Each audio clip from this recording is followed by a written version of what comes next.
Continuamos con el desarrollo de las noticias. La Defensoría del Pueblo censura los actos de violencia perpetrados por grupos denominados antivacunas en contra de trabajadores de la prensa de las ciudades del Alto y Cochabamba, cuando estos realizaban la cobertura de la protesta de este sector que se opone a la vacunación contra la COVID-19. La Defensoría del Pueblo censura los actos de violencia perpetrados por grupos denominados antivacunas en contra de trabajadores de la prensa en las ciudades del Alto y Cochabamba. Muy preocupados como Defensoría del Pueblo, pues si bien en Bolivia se protege el derecho a la manifestación, el derecho a la protesta,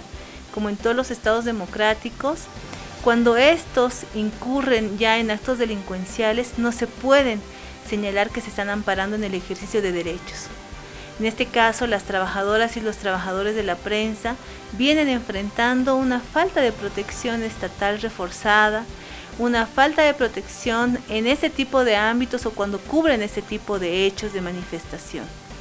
En este caso, además de mostrar nuestra solidaridad con las trabajadoras y los trabajadores de la prensa, manifestamos nuestra exigencia en la urgencia de generar medidas de protección reforzada, donde la policía boliviana y las instancias de seguridad en ese tipo de casos puedan actuar con debida diligencia, puedan generar medidas de protección o de resguardo sobre la integridad de las y los trabajadores de la prensa, no solamente por la noble labor que realizan, por lo peligrosa o la peligrosa situación en la que se enfrentan, sino también porque es necesario de esta forma precautelar el derecho a la información, el derecho a la comunicación, a la libertad de prensa dentro del Estado.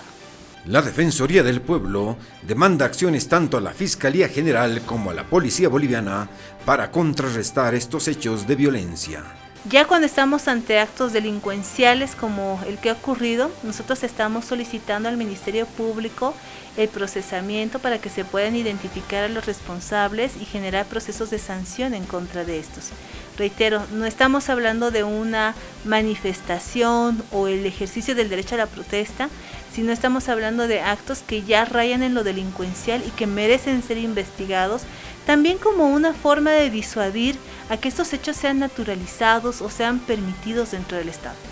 También creemos que es importante y vamos a solicitar al Comando General de la Policía Boliviana que puedan generar medidas de protección o de prevención ante este tipo de hechos donde ya sabemos que las trabajadoras y los trabajadores de la prensa corren peligro o su integridad es desfavorable.